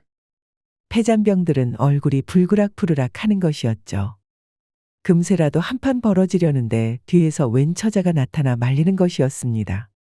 경거망동하지 말게. 이분 말씀 틀린 것 하나 없으니 아니, 무슨 말씀이십니까요? 우리끼리 싸우면 이분 말씀이 맞다는 거 아니겠나? 그러니 가만히 있게. 상득이가 가만히 뜯어보니 처자는 그야말로 천하절색이었습니다. 눈, 코, 입이 오똑하고 얼굴이 작은 달처럼 빛나는 것이 그림에서 막 빠져나온 미녀였지요. 상득이도 놀라서 가만히 있었지요.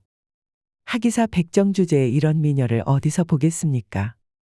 나도 실례했어. 조선 백성들끼리 싸우고 싶다는 건 아니었어. 네, 압니다.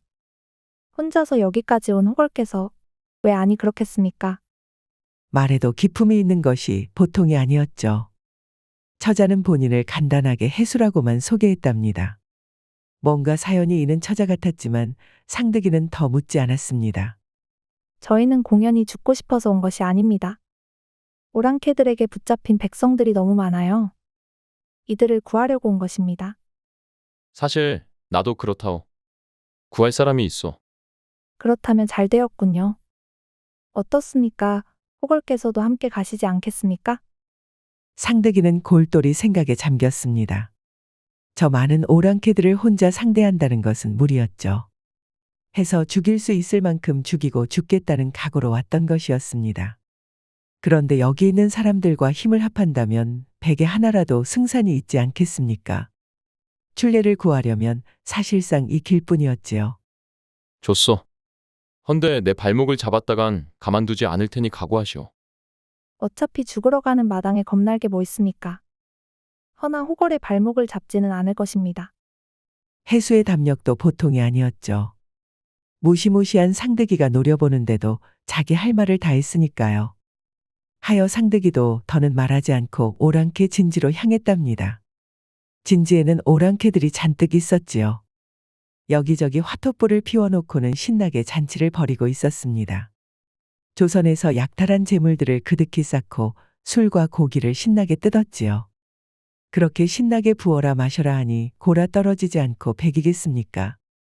하나 둘 뻗어버린 오랑캐들은 아주 코까지 골며 자는 것이었습니다. 그동안 상득이와 해수는 포로들을 찾아 돌아다녔지요. 그런데 진지를 싹 다 돌아다녔는데도 조선인 포로는 코빼기도 보이지 않았습니다. 이럴 리가 없는데? 좀 더 찾아보도록 하지요. 이잡듯이 찾는데 마침 진지 뒤편으로 가는 길이 있었지요. 길을 따라가 봤더니 아이쿠야. 이게 웬 청천벽력이란 말입니까? 시체가 산처럼 쌓여 있었죠. 아니 글쎄 이 사악한 오랑캐들이 잡아온 포로들을 몰살을 시켰던 것입니다. 어쩜 이리도 잔인한 걸까요? 정녕 하늘이 두렵지 않은가 봅니다. 이 쳐죽일 놈들! 이런 잔혹한 짓을 저지르다니! 상득이의 가슴은 분노로 부글거렸습니다. 금방이라도 폭발할 것 같았지요. 아까까지만 해도 혹시라도 하는 희망으로 버텼는데 이젠 죄다 물 건너 가버렸으니까요. 오냐, 이놈들! 니들은 모조리 도륙을 내주마. 상호걸께서는 대체 어쩌시려고요? 해수처자, 날 좀 도와주시구려. 둘은 먼저 마구간에 불을 놓았답니다. 그리고는 문을 활짝 열었지요. 그러자 꼬리와 갈기의 불똥이 튠말들이 미친 듯이 달려나가는 것이었습니다. 군마가 풀려났으니 진영은 아주 난장판이 되었지요. 놀란 오랑캐들은 군마를 다시 붙잡으려고 이리 뛰고 저리 뛰어다녔답니다. 그동안 상득이와 해수는 흩어져서 막루의 보초병을 모조리 쓰러뜨렸지요. 이제 오랑캐들은 두 눈이 감긴 장님이나 다름없었답니다. 아직 멀었소. 이제 놈들의 굴량미를 손봐줍시다. 상호걸. 참으로 묘안이십니다. 뒤이어 두 사람은 굴량을 쌓아둔 창고로 향했지요. 예상대로 창고에는 경비가 별로 없었습니다. 다들 뛰쳐나간 말을 붙잡는데 정신이 팔려 있었으니까요. 해서 두 사람은 단숨에 보초를 제압하고 굴량에 불을 놓았습니다. 큰일이다. 굴량 창고에 불이 났다. 불을 꺼라. 다 굶어 죽기 싫으면 어서 불을 끄란 말이다. 그 사이를 틈타 조선군이 반격을 시작했지요. 기껏해야 100명 남짓이었지만 오랑캐들은 어쩔 줄을 몰라 했습니다. 적습이다. 적이 습격했다. 말을 붙잡아라. 아니 불부터 꺼라. 아니다 적병을 막아라. 상득이는 오랑캐들을 닥치는 대로 베어넘겼습니다. 태어난 이래로 지금까지 백정으로 살았으니 칼솜씨가 얼마나 좋겠습니까? 상득이에게 걸리면 어떤 놈이든 그대로 황천행이었죠. 오랑캐들은 일대 혼란에 빠졌습니다. 사방팔방으로 군마가 날뛰고 굴량창고에는 죄다 불이 났거든요. 하여 수천에 달하는 병사들이 죄다 우왕좌왕하는 것이었죠. 이놈들아, 당황하지 말고 흩어져서 불을 꺼라. 부관은 나가서 침입자를 찾아라. 그제야 오랑캐 장수가 나섰습니다. 장수는 키가 팔척에 요괴처럼 험상궂은 사내였죠. 오랑캐 장수는 화를 버럭 내면서 부하들을 닥달했습니다. 오랑캐들이 전령을 가다듬고 있습니다. 슬슬 빠져나가도록 합시다. 알겠소이다, 해수처자. 상득이와 해수는 조선군을 이끌고 탈출을 시작했죠. 막는 놈들은 죄다 해치우면서 빠져나오는데 어째 죽여도 끝이 없는 것이었습니다. 저기 있다. 조선군이 저쪽으로 도망간다. 놓치지 마라. 놈들을 잡아다 내 앞에 대령해라. 이제 보니 오랑캐 장수가 뒤를 바짝 따라오는 것이었죠. 뒤에는 오랑캐 장수, 앞에는 대군이 가로막았습니다. 이대로라면 조선군은 오랑캐에 포위되어 몰살을 당할 지경이었죠. 다들 난감해하는데 상득이가 나섰습니다. 내가 막을 테니 어서 빠져나가시오. 아니, 오랑캐 장수를 혼자서 막겠다는 말입니까? 딱 봐도 오랑캐 장수는 보통 놈이 아니었습니다. 해수는 상득이를 말렸지요. 그러지 말고 같이 도망치자는 것이었습니다. 허나 상득이는 고개를 저었습니다. 그럼 다 같이 죽을 생각이오? 걱정 마시오. 난 어차피 살아 돌아갈 생각을 버린 지 오래라오. 춘례가 없는 세상에서 상득이는 살고 싶은 생각이 없었습니다. 다만 죽기 전에 춘례를 해친 저 원수 같은 오랑캐들을 한 놈이라도 더 데리고 갈 생각뿐이었죠. 해수는 상득이의 결심이 바위 같다는 것을 알고는 더는 권하지 않았습니다. 알겠습니다. 혹 천지신명께서 도우신다면 꼭 다시 만나게 되겠지요. 여부가 있겠어? 그럼 잘 가시오. 상우거를 절대 잊지 않겠습니다. 해수는 마음이 먹먹한지 눈물을 흘리며 떠났지요. 그렇게 해수가 떠나자 상득이는 홀로 오랑캐 장수와 맞섰습니다. 장수의 호위병들이 덤벼들었지만 상득이가 휘두르는 푸주칼을 누구도 막지 못했지요. 상득이는 피칠갑을 하고는 푸주칼로 장수를 딱 가리켰답니다. 오랑캐 놈들아. 니들이 겨우 이 정도냐? 우리 푸주간 돼지가 니들보다 잘 버티겠다. 이놈이 뚫린 입이라고 함부로 짓거리는구나. 곱게 죽이지는 않음마. 상득이의 모욕에 골이 잔뜩 난 오랑캐 장수가 커다란 칼을 휘두르며 덤벼들었습니다. 둘은 곧바로 무서운 싸움을 벌였지요. 오랑캐 장수는 번개같이 칼을 휘둘러서 상득이를 공격했답니다. 허나 상득이는 푸주칼로 전부 막아냈지요. 캉캉캉 하면서 섬뜩한 소리가 울려 퍼졌습니다. 흥. 조선놈 치고는 칼 쓰는 법이 제법이로구나. 허나 그래봤자 날 당해내기에는 멀었다. 이롭다. 내 칼솜씨 보고 제법이니 어쩌니 하는 수준이면 너도 틀렸다. 칼이 번쩍하고 다시 번쩍하며 맞부딪혔지요. 둘은 사정없이 싸움을 벌였습니다. 허나 내로라 하는 오랑캐 장수를 검술조차 배워본 적 없는 상득이가 어찌 당하겠습니까? 점점 밀리던 상득이는 오랑캐 장수의 칼이 번뜩이는 순간 그만 팔에 길게 상처를 입었지요. 미천이 다 드러났나 보구나. 자, 이번엔 다리다. 다시 번쩍하자 이번엔 다리가 칼에 베이고 말았습니다. 피가 철철 흘러서 바지가 시뻘겋게 물들었지요. 허나 상득이는 물러서지 않았습니다. 미친 듯이 푸주칼을 휘두르며 맞섰지요. 두 사람의 칼이 쾅 하고 부딪혔습니다. 오랑캐 장수와 상득이는 서로를 밀어내려고 칼을 붙잡고 힘싸움을 벌였지요. 허나 팔다리에 상처를 입은 상득이는 점점 힘이 빠지면서 뒤로 밀리고 있었지요. 흥. 어디 나한테 죽은 조선 무사가 한둘인 줄 아느냐? 네 놈도 내 칼에 쓰러질 것이다. 네가 어디 무사만 죽였느냐? 응? 무슨 소리냐? 난 다 보았다. 진지 뒤편의 구덩이에 조선 백성들이 얼마나 희생당했는지 다 보았단 말이다. 약한 나라 백성이니 죽을 만해서 죽은 거 아니겠느냐? 화가 치민 상득이는 어디서 힘이 솟았는지 단숨에 오랑캐 장수를 밀어냈지요. 장수가 비틀거리며 물러서는 순간 상득이는 젖먹던 힘까지 써서 푸주칼을 던졌습니다. 앗! 할 사이도 없이 푸주칼이 오랑캐 장수의 가슴에 정통으로 박히고 말았지요.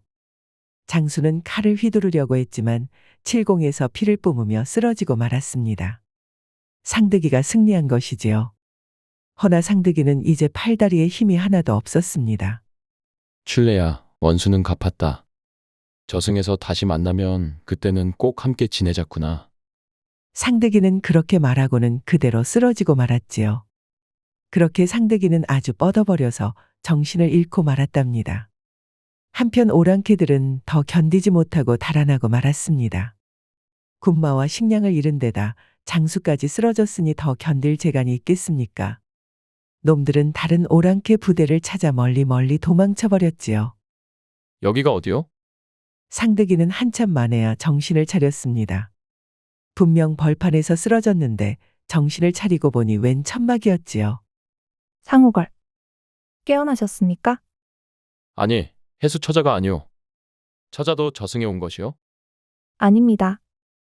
여기는 조선군 군영이옵니다. 쓰러진 상득이를 해수가 구해낸 것이었죠. 그리고는 가까운 조선군 군영까지 데리고 온 것이었습니다. 고맙구려. 덕택의 목숨을 건졌소. 고맙기는 제가 더 고맙지요. 상우걸께서 오랑캐의 대군을 홀로 무찔렀으니 어찌 고맙지 않겠습니까? 이제 보니 상득이는 오랑캐의 오랑캐 무리 하나를 혼자 무찔렀다는 아주 큰 공을 세우게 된 것이었죠. 덕분에 조정에서는 상득이를 백정에서 면천시켜 주기로 하였답니다. 허참, 면천이라니. 꿈만 같소이다. 꿈이라뇨. 생시옵니다. 어째 해수 처자가 더 기뻐하는 것이었죠. 마치 자기 일처럼 기뻐하는 것이었습니다. 상우걸. 좋은 소식이 또 있답니다. 그게 무엇이요? 조정에서는 상득이에게 군관이라는 벼슬까지 하사하였답니다. 그렇지 않아도 장수가 부족한 상황인지라 상득이 같은 실력자 하나가 아까운 상황이었으니까요. 한마디로 오랑캐들과 꼼 좀 싸워달라 이거로구만. 그래도 공을 인정받으셨으니 좀 더 기뻐하셔야지요. 내 입장에선 벼슬이 다 무슨 소용인지 모르겠어. 이거 어디에 써먹어야 하오? 전 그렇다면 제가 가르쳐 드리지요. 해수 처자는 아주 의미심장하게 웃는 것이었죠. 그래서 어떻게 되었냐고요? 해수 처자는 상득이와 혼례를 치르겠다는 것이었습니다. 허, 이 몸은 백정이오. 어찌 해수처자 같은 양반집 규수가 시집을 오려고 하시오? 아니지요. 상우걸은 이제 출세길에 들어선 군관이 아니십니까? 거기다 당당히 면천까지 하셨으니 혼인에도 아무런 문제가 없지요. 상득이는 아무런 말도 못했습니다. 그리하여 해수 처자와 상득이는 혼례를 치르게 되었답니다. 혼례날 해수는 상득이보다 더 기뻐했답니다. 너무나도 경사로운 일이었지만 상득이는 마음 한켠이 늘 아팠습니다. 출례를 구해내지 못했으니까요.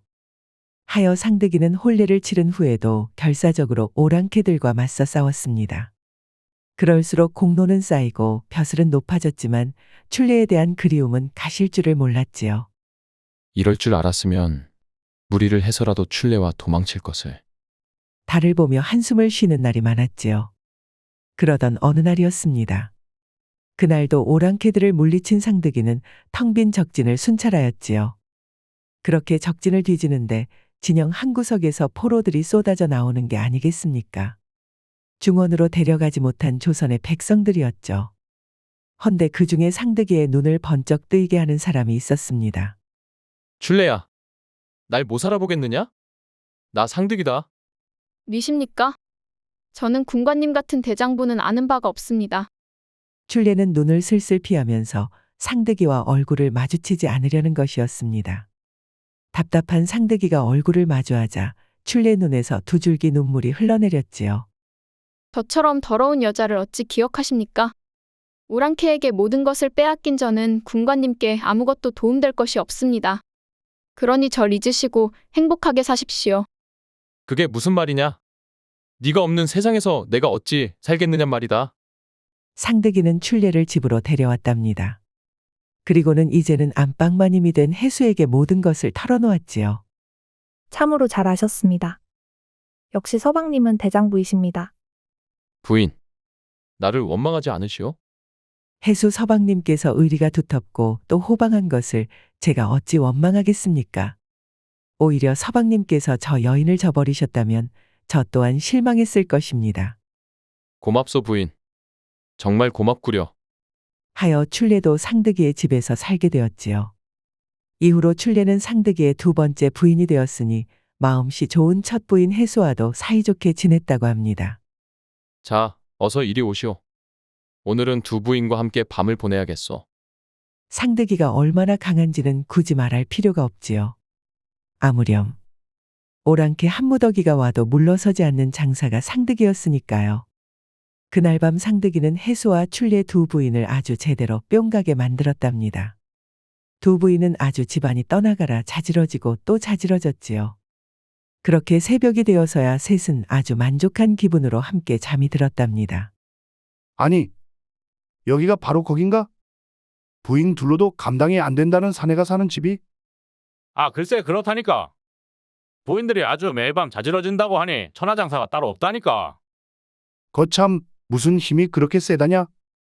이러다 아주 여인들을 잡겠소. 이후로도 상득이는 출세를 거듭하여 그 벼슬이 부원수에 이르렀다고 하니 참으로 훌륭하다 하겠습니다. 해수와 출례 두 부인도 상득이를 성심껏 보필하였으니 후손들은 둘을 언제나 똑같이 공경했다고 하네요.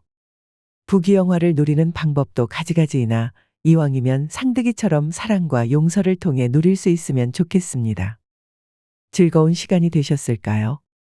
앞으로도 재미난 이야기를 더 잔뜩 준비하겠습니다. 흥미가 있으시면 다른 이야기도 봐주시면 감사하겠습니다. 그러니 구독과 좋아요, 알림 설정 부탁드립니다. 편안한 하루 되시길 바랍니다.